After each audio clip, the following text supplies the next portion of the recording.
పెద్దమ్మా మే ఫ్యాక్టరీకి బయలుదేరుతా ఉంటే నువ్వు ఇంకా రావేంది? పదా. అఖిల, ఇవాళ ఎవరు ఎక్కడికి వెళ్ళడం లేదు. ఏంటత్తయ్య, టీవీలో తుఫాను హెచ్చరిక ఏమైనా చేశారా ఏంటి?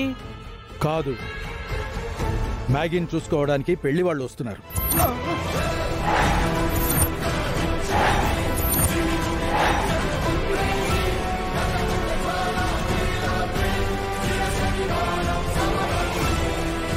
అఖిల, ఈ విషయం మొన్న రాత్రే నీతో చెప్పాను కదమ్మా, పెళ్లి వాళ్ళని 2 రోజుల్లో పిలుస్తాను అని. మీరా మాటని మరీ ఇంత బలంగా పట్టుకుని ఇట్టా అన్నంత పని చేస్తారని అనుకోలేదు నాయనా. అతి త్వరలోనే వెంకీతో పద్దు పెళ్లి జరిపించాలి అని నేను బలంగా నిర్ణయం తీసుకున్నప్పుడు మరి మ్యాగీ పెళ్లి విషయంలో కూడా నేను బలంగానే మాట మీద నిలబడాలి కదమ్మా.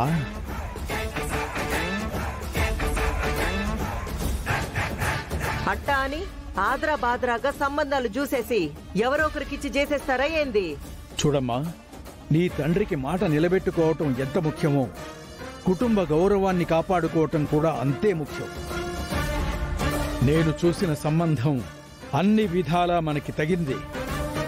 డబ్బు, పరపతి, పేరు, ప్రతిష్ట అన్నింటిలోనూ మన కుటుంబానికి వాళ్ళు ఏమాత్రం తీసిపోరు.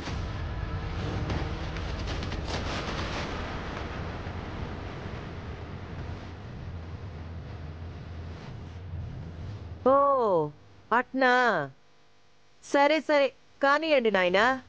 చూపులకొస్తా అన్నారుగా, మీరు చెప్పినంత గొప్ప సంబంధం అయితే నేను మాత్రం కాదనేదే ఉంది. అయినా అన్ని కుదిరితేనే కదా పెళ్లి చేసేది.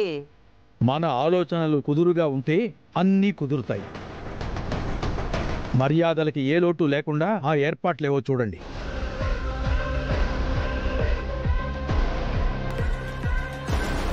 మామయ్య, ఏంటి పరిస్థితి? నువ్వు ఆగరా, వెదవ కంగారు మొహం వేసుకొని. మమ్మీ ఏంటి గోల? నాకు తాతయ్య చూసిన వాణ్ణి ఇప్పుడు నేను పెళ్లి చేసుకోవాలా? ఎవణ్ణి పడితే ఆణ్ణి నీకు కట్టబెట్టేదానికా నేను నిన్ను కన్నది? నిన్ను చేసుకునేవాడు ఆ ఆకాశం నుంచి దిగొచ్చిన మాదిరుండాలా. తాతయ్య చూసినాడనో పంతాలకు పొయ్యో నేను నీ జీవితంతో ఆడుకుంటానా ఏంది? ఏంటో నీలాగే అందరూ అనుకుంటారు. చివరికి ఏరి కోరి సరిగ్గా ఓ ఆట ఆడుకునేవాడికి ఇచ్చి పెళ్లి చేస్తారు. బిఫోర్ మ్యారేజ్ నేను కూడా ఏదేదో అనుకున్నాను. ఆఫ్టర్ మ్యారేజ్ మీ అమ్మని పెళ్లి చేసుకున్నాకే తెలిసింది తను అదే అఖిల, నా అదృష్టం అంటున్నా. ఆగరా, ఏంటి మావయ్య ఇది?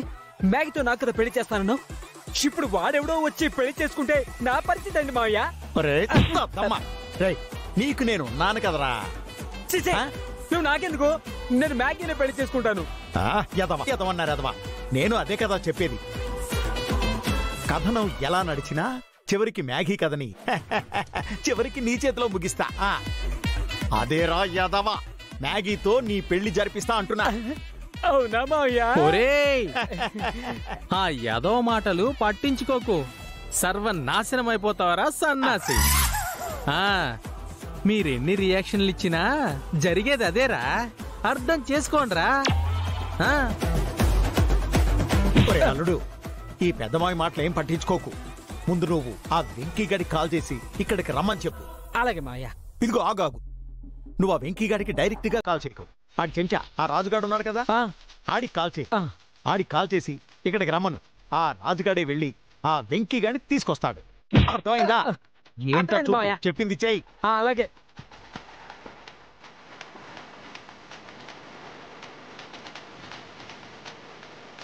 అవును, ఆ వెంకీ గారికి నేనెందుకు డైరెక్ట్ గా కాల్ చేయకూడదు? చేవోలే, ఇందులో ఏం కూడా అర్థం ఉందో ఏమో. మావయ్య చెప్పినట్టు చేస్తే పోవా? ఒరే గొత్తం రాజుగా,